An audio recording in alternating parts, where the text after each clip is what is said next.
कभी कभी हमें लगता है कि डर जैसी कोई चीज असल में होती ही नहीं, सब झूठ है, बस फिल्मों और कहानियों की बातें हैं।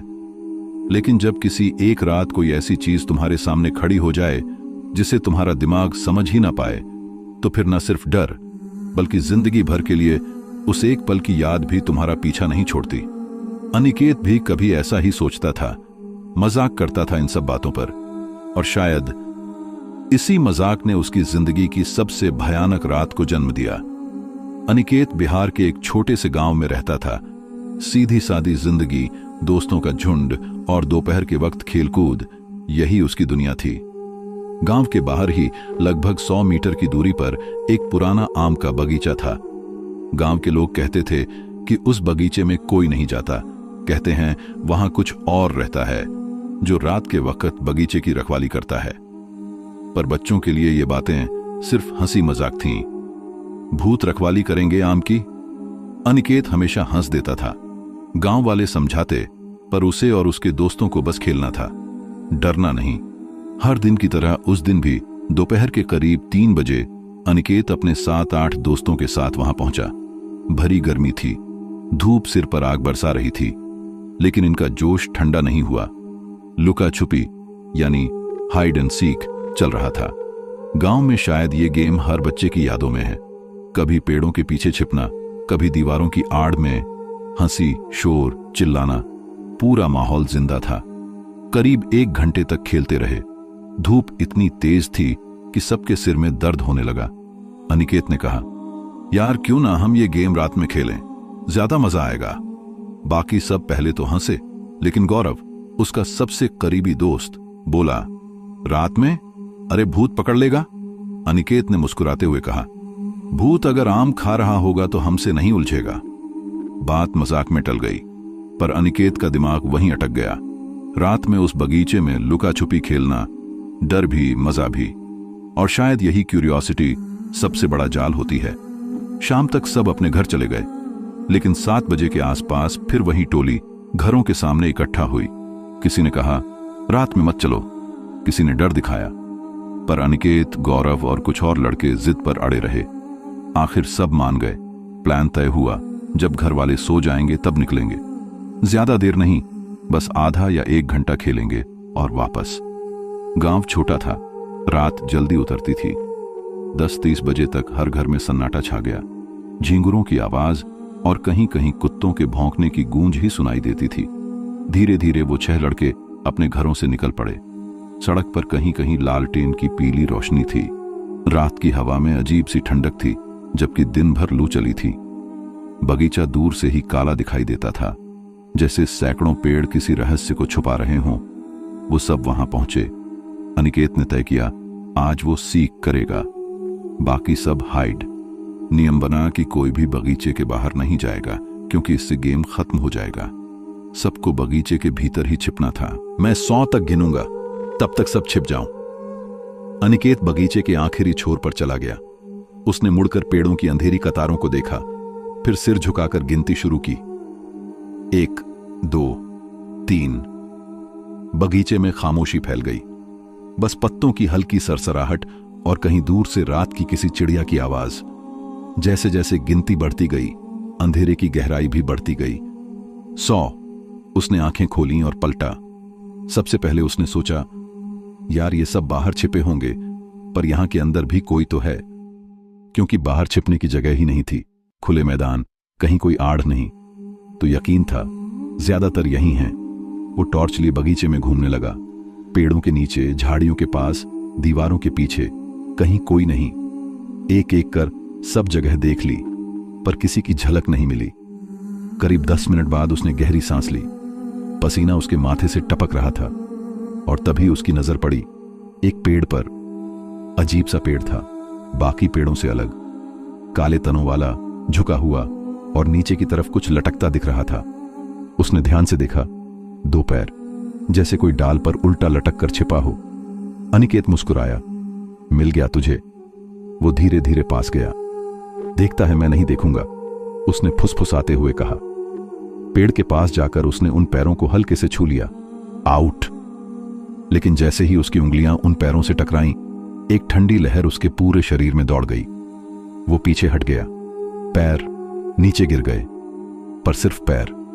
कमर से नीचे का हिस्सा, ऊपर कुछ नहीं था। उसके गले से आवाज नहीं निकली। उसका पूरा शरीर कांप उठा। दिल इतनी तेज धड़क रहा था कि जैसे सीने से बाहर निकल जाएगा। आंखों के सामने वो दृश्य बार बार घूमने लगा। सिर्फ 2 पैर जो अभी भी हिल रहे थे, जैसे उनमें जान बाकी हो। वो पलटा और भागने लगा। सांसें टूटी जा रही थीं। कदमों की आवाज उसके पीछे गूंज रही थी। वो नहीं समझ पा रहा था ये उसके कदमों की गूंज है या कोई उसके पीछे दौड़ रहा है। एक पल को उसने पलट कर देखा। वो पैर हवा में उछलते हुए उसके पीछे भाग रहे थे। जमीन को छू भी नहीं रहे थे, लेकिन उनके कदमों की आवाज थी, ठक ठक ठक। अनिकेत पागलों की तरह भाग रहा था। बगीचे का गेट दूर से दिख रहा था। वो जान लगाकर दौड़ा और जैसे ही बाहर निकला, आवाजें बंद हो गईं। वो रुका, पलटा। पैर वहीं खड़े थे, बिल्कुल बगीचे के आखिरी छोर पर, जैसे कोई अदृश्य दीवार उन्हें बाहर नहीं आने दे रही हो। अनिकेत गिर पड़ा। सांसें टूटने लगीं। उसने खुद को संभाला और बिना पीछे देखे घर की तरफ भागा। घर पहुंचकर सीधे अपने कमरे में जाकर लेट गया। उसके शरीर से पसीना बह रहा था, पर ठंड से कांप रहा था। दिल धक धक कर रहा था, पर दिमाग खाली था। रात के करीब 3 बजे अचानक उसके मुंह से चीख निकली, मां, मुझे बचा लो। घर वाले भाग कर आए। उसका शरीर जल रहा था, पर वो कह रहा था, मुझे ठंड लग रही है। वो कांप रहा था, तड़प रहा था। डॉक्टर को बुलाया गया। इंजेक्शन दिए गए। कई दिन तक अस्पताल में रहा, पर किसी को समझ नहीं आया कि हुआ क्या। डॉक्टर ने कहा, सभी रिपोर्ट्स नॉर्मल हैं, पर बुखार ऐसा क्यों है समझ नहीं आ रहा। 4 दिन बाद अनिकेत थोड़ा संभला। घर लौटा तो सबसे पहला ख्याल आया गौरव, उसका सबसे प्यारा दोस्त, जिसने उसके साथ वो गेम खेला था। कहीं उसे भी कुछ तो नहीं हुआ। उसने फोन किया, कोई जवाब नहीं। फिर किया, फिर भी नहीं। रात तक 10 बार कॉल की। फिर आखिर में गौरव की मां को फोन लगाया। उनकी आवाज कांप रही थी, बेटा, गौरव की हालत बहुत खराब है। समझ में नहीं आ रहा क्या हो गया उसे। अगर तू मिल सके तो आजा, शायद तुझे देखकर उसे थोड़ा अच्छा लगे। अनिकेत का दिल डूब गया। वो खुद अभी बीमार था, पर दोस्त की हालत जानने के लिए निकल पड़ा। रात धीरे धीरे गहराने लगी थी। हवा अब भी ठंडी थी, लेकिन उसके साथ एक अजीब सी नमी थी, जैसे किसी ने हाल ही में जमीन पर पानी छींटा हो, या फिर खून। खेतों के बीच वो पुराना रास्ता, जहां से सूरज ने आखिरी बार देखा था किसी इंसान को जिंदा जाते हुए, अब सिर्फ झींगुरों की आवाज से गूंज रहा था। सूरज के दोस्तों ने उसे बहुत समझाया था कि उस जगह वापस मत जाना, लेकिन कुछ सवाल ऐसे थे जो उसके अंदर जिंदा जल रहे थे, और जवाब वही जगह दे सकती थी। वो टॉर्च लेकर फिर निकला। उसकी रोशनी मिट्टी पर पड़ रही थी, और हर कुछ सेकंड में उसके जूतों के नीचे कुछ चरमराता, जैसे कोई सूखी हड्डी टूट रही हो। उसने वहां कदम रखा जहां कुछ दिन पहले उसने वो औरत देखी थी, वही जिसके चेहरे पर आंखें नहीं थीं और जिसके पैरों की आवाज उलटी दिशा से आती थी। लेकिन आज वहां कुछ और था। जमीन खोदी हुई थी और उसमें कुछ पड़ा था। वो झुककर देखने लगा। एक पुराना लकड़ी का बक्सा। बक्से पर तेल लगे धागों से कोई ताबीज बंधा था, और ऊपर उर्दू में कुछ लिखा था, जो खोले वो खुद में खो जाए। सूरज ने कांपते हाथों से बक्सा खोला। अंदर एक पुराना शीशा था, जिसके फ्रेम पर स्याही के निशान बने थे। शीशे में कुछ दिख नहीं रहा था, बस धुंधला सा उसका चेहरा। पर जैसे ही उसने टॉर्च की रोशनी उस पर डाली, उसके पीछे किसी और का चेहरा नजर आया। वो पलटा। पीछे कोई नहीं था, पर शीशे में वो चेहरा अब भी था, मुस्कुरा रहा था। सूरज ने बक्सा झटके से बंद किया और भागने लगा, लेकिन तभी उसके पीछे किसी ने बहुत धीमी आवाज में कहा, रुक जा, तूने मेरी नींद तोड़ी है। उसने पीछे मुड़कर देखा। औरत वही थी, पर अब उसकी आंखें थीं और उनमें जलता हुआ लाल रंग। वो धीरे धीरे पास आई और बोली, हर बार कोई नया आता है, हर बार कोई नया मेरा नाम पूछता है। सूरज कुछ बोल नहीं पाया। उसके गले से आवाज नहीं निकली। वो औरत झुककर उसके कान में बोली, मेरा नाम मुनिया था, अब लोग मुझे मुंजिया कहते हैं। उसके बाद हवा ठंडी नहीं रही, वो सर्द हो गई।